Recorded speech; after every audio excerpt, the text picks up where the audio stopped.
राहुल गांधींच्या भारत जोडो यात्रेत शहरी नक्षल संघटना असेल तर सरकारने त्यांची चौकशी करावी। शहरी नक्षलवादाच्या नावावर फेक नरेटिव्ह पसरवण्याचा प्रयत्न केला जातोय असा आरोप काँग्रेस प्रदेशाध्यक्ष नाना पटोलेंनी सरकारवर केला।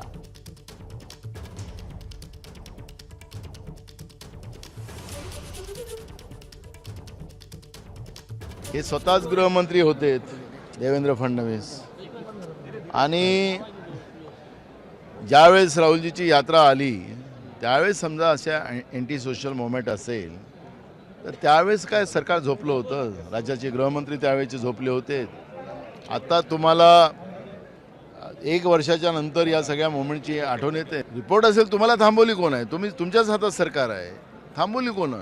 पण राहुलजीच्या 4,500 किलोमीटरची जी कन्याकुमारी ते काश्मीर पदयात्रा झाली त्या यात्रेची धास्ती अजूनही भाजपची निघाली नाही आणि म्हणून षड्यंत्र कसं रचता येईल या पद्धतीच्या या राहुलजीच्या चांगल्या मूवमेंटला, देशाच्या हिताच्या मूवमेंटला बदनाम कसं करता येईल त्याचा एक अयशस्वी प्रयत्न ते करतात। काँग्रेस हे देशासाठी जगते, देशासाठी मरणे। एबीपी माझा, उघडा डोळे बघा नीट।